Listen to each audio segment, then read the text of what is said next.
Hey everybody out there, it's Alabama Deep and coming back at you. All right, so I've been working today on the Submariner. The Submariner that I've been doing my most recent videos on. I have it right here. It's a very nice looking watch. Um, that gets 4 gold stars for me.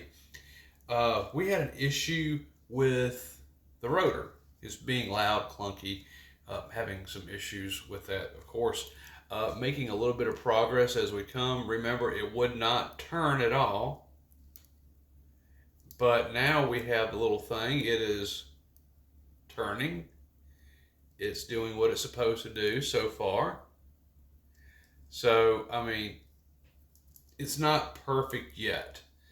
I mean, it's really not. But we are making progress as it goes along. It is turning, it's starting to do things. And you remember in the video prior, it was stuck in one position. I mean, it took a lot of force just to get it to turn. But now we can actually get it to where it's actually rotating and doing what it's supposed to do. It's not as loud as it was before. It's quieting down quite a bit. I'm glad of that. I don't think it's going to totally get rid of all the noise in this. But then again, I'm going to be completely honest. With a real Rolex, they can make noise too. They're not always super, super quiet. Um, each watch is going to have a personality of its own, just like a person would. And of course, there's actually like no spirit or thought to drive the watch itself. Nonetheless, they do have their own characteristics, and this would be no different than any of them, as it's just probably one of its little quirks. I did reach out to the owner of this replica Submariner, and I advised him that we do not try to glue back on that piece that we have here. This piece that is in this glass, you can see it right there. I would not put it back on. I would leave it off. No one's ever going to see it anyway, unless it's someone working on it under the hood like myself. And I don't see why you should. I mean, you start taking adhesive and gluing pieces of metal in place, and that's just not good. Plus, super glue. Okay, ultimately what it is, has one weakness, and that is absorbing a shock will break it loose every time. And these watches will go through a lot. So when you take one and bump it hard on something, it could pop that little piece loose. It's going to get stuck inside the balance. So I think what I'm going to do, unless I'm told otherwise, this little glue-on piece is going to be mailed back to the owner with his watches in time for his needs and purposes. So that we're going to do. So I think it's great that the rotor itself is actually spinning a lot more free than what it was. That should help keep it wound, and the noise is reduced a lot so far. I'm going to continue doing one or two more things, and we're going to call it a day on this Submariner. We're going to move on to his next, which we have this, which is a root beer. We're going to be taking a look at this one next. And ultimately, what I want to do is, and I think what I'm going to do is, he has a couple more. We have a Batgirl, and then, of course, the root beer. I want to do a side-by-side comparison.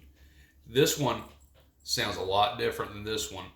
This one, which is a good quality replica as well, I want to compare movements. I really do, because I think I understand what may have happened with these, especially this one making the most noise, and it being what it is.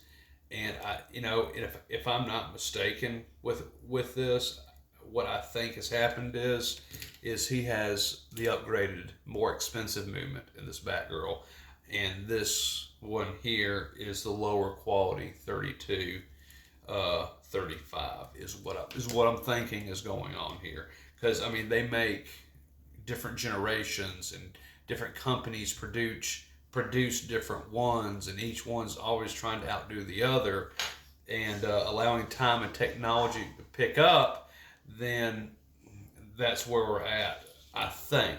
So I think when we compare this Batgirl to that root beer, we're going to see a big difference in movements. And if not, we're going to compare it to my movement. My 32, 35 movement, I paid several hundreds of dollars for. I paid about $300 for it. And so I think that's the big difference is when we start looking at these, is that you have different quality movements like you would with cloned watches, and ultimately the more you put into it, the better and better it's going to be. So we're going to do that in my next video. Guys and gals, thank you so much for liking and subscribing and watching my videos. I greatly appreciate it. So I'm going to be working on that root beer and that Batgirl coming up next. I need to get these ready to go back. Ultimately, also, before I do go, is I'm going to have a look at this Starbucks. Now, this Starbucks is going to be very interesting to look at. And ultimately, I think we're going to see a big difference in movements when we start looking at all of them. I think we're going to see better movements probably in the Batgirl and the Starbucks than ultimately what we see in this Blusey two-tone here. So we're going to do those comparisons. We're going to learn a little bit, because if a lot of people don't understand 30 to 35 clone movement, there's different variations of that. First gen, second gen, third gen. I mean, they've gone up, I think, to what, possibly gen 10 at this point. I don't know. I've been out of the loop for a minute working and doing all this, but I know the last I heard was like a gen 7. And I think this is like one of the lower gens for sure, because I'm noticing differences in how the wheels look. Even though they're polished and they look refined and they look really good to the human eye, when you start working on them, you can tell that there's a difference. And I'd like to know exactly what those differences are.